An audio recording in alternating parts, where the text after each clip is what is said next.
Our first introduction to the vampire seductress is as a guest at a ball in the 1970s film The Vampire Lovers. Countess Karnstein approaches General Spieseldorf and informs him that she's been told terrible news that a friend has fallen deathly ill and she needs to go away. She asks the general if her daughter Mircalla can stay with him and his family, which she is happy to oblige. Mircalla and the general's niece Laura end up becoming fast friends, but ever since Mircalla moved in, Laura has been having nightmares about being attacked by a cat. After a few days, she starts to fall very ill before eventually dying. All the while, Mircalla has gone missing. Sometime later, the Karnsteins use the same tactic. This time, their marks are the Morton family. The Countess has a breakdown of her carriage, and Mr. Morton comes to help. She convinces Mr. Morton to take in her daughter, now going by the name Carmilla, while she heads back to deal with her dying friend. Much like with Laura, Carmilla gets close with Mr. Morton's daughter Emma, and eventually, like with Laura, Emma is having nightmares of a cat attacking her, and then falling ill. Unlike with Laura, Carmilla's feelings for Emma are more than just friendly, and she seems to be very possessive of her, even getting very angry when she thinks of Emma wanting to be with a man and not her. The relationship between the two eventually does become sexual. As Emma's condition deteriorates, Carmilla seduces her governess, Madame Perrault. They go back to Carmilla's room, where they strip naked and it's implied the two sleep together. Madame Perrault, now under Carmilla's control, does what she can to keep anyone away from a dying Emma. The house butler, Mr. Redden, along with a doctor that he is called, gets suspicious of Madame Perrault, believing that she is the vampire, especially after she reacts negatively to flowers being brought in that are meant to ward away evil spirits. Carmilla, after finding the steps the doctor has taken to ward her off, seeks out the doctor in the woods and kills him.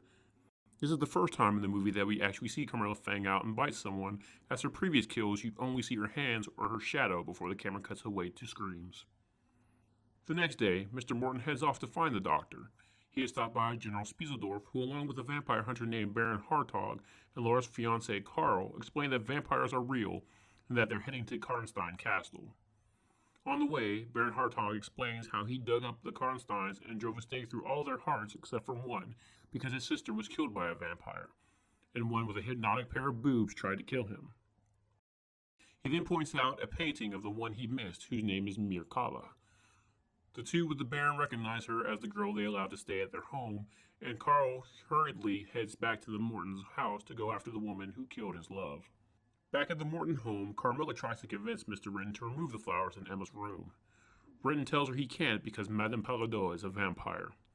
Carmilla fakes concern before seducing him. Now under Carmilla's spell, Redden goes into Emma's room and orders the maid to remove the cross and the flowers. Once they're gone, Redden returns to Carmilla's room, where she fangs out and feeds on him. She then heads to Emma's room and attempts to take her back to Karnstein Castle with her. Before they can leave, Madame Perrault stops and asks for Mircalla to take her as well.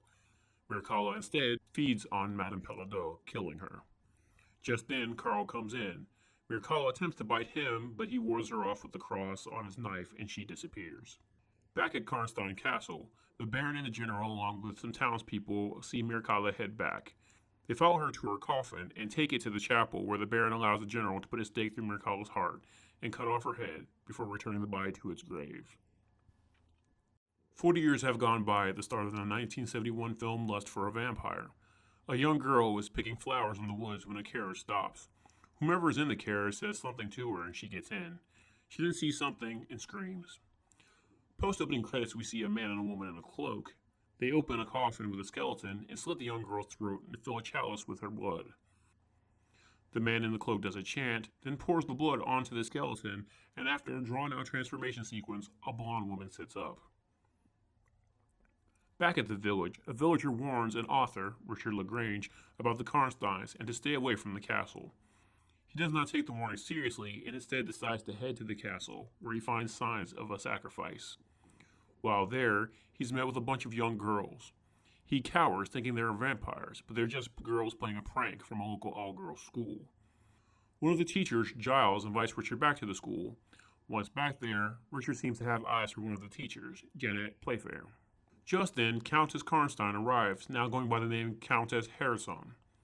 She's enrolling her niece, Mircalla, into the school, who Richard also seems to have eyes for. Mircalla and her roommate Susan become very fast friends, and a bit more as one of the teachers catches the two doing a little more than gossiping. Meanwhile, Mr. Lestrange cons his way into becoming a teacher at the school by sending the hired English teacher away and taking his place. As the film progresses, it becomes clear that Giles is obsessed with the Karnsteins. Meanwhile, Mircalla's roommate is found dead by Giles, who then disposes of the body in a well. The next day, Mircalla tells the headmaster that her roommate is missing.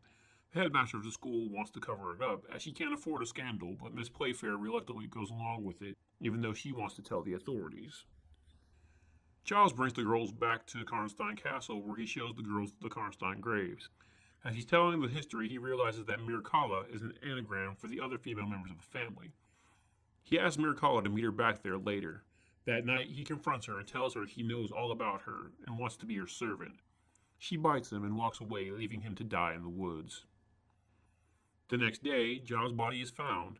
The Countess shows up with her personal physician, who claims he died of a heart attack.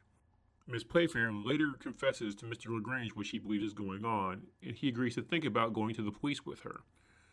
Richard goes through Giles' things and finds a book containing a picture of Mircalla Karnstein, which of course looks exactly like Mircalla.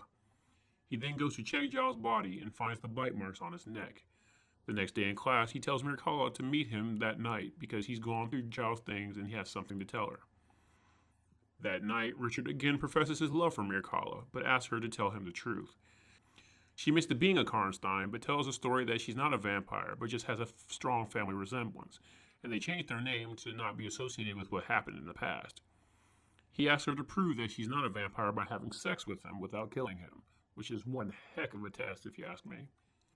She struggles to keep from feeding on him, but she does pull it off.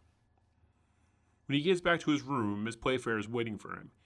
He informs her that she shouldn't go to the police.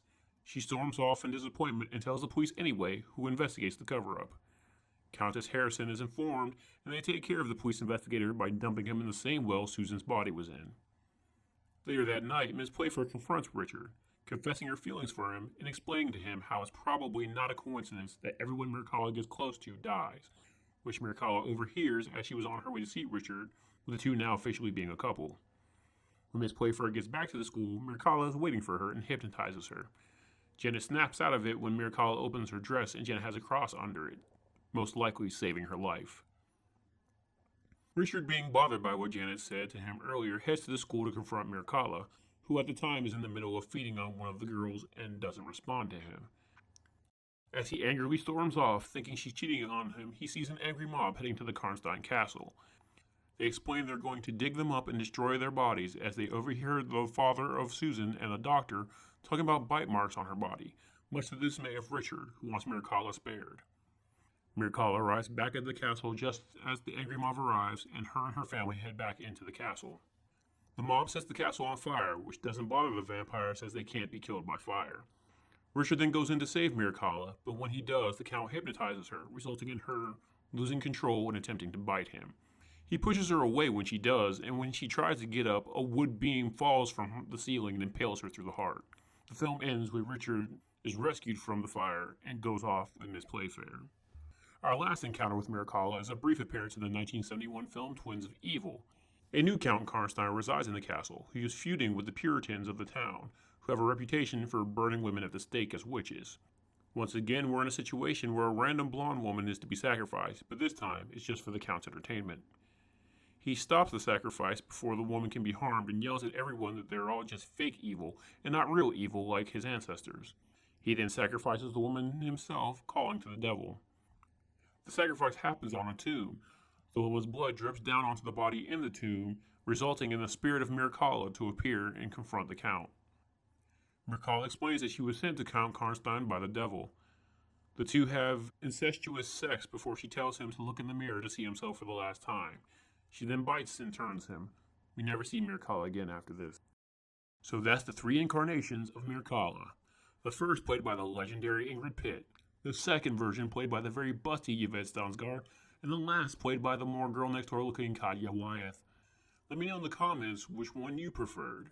Thanks for watching. If you like these recaps, please leave a like and subscribe and hit the bell icon to know every time I update. There is now an option to be a channel member where you'll get access to exclusive recaps from late night vampire catalogs like Showtime, Cinemax After Dark, USA Up All Night, and much more. If you want to help my channel grow, please check out my Patreon, where members can get exclusive content that can't be uploaded on YouTube, along with download options. Link is in the description.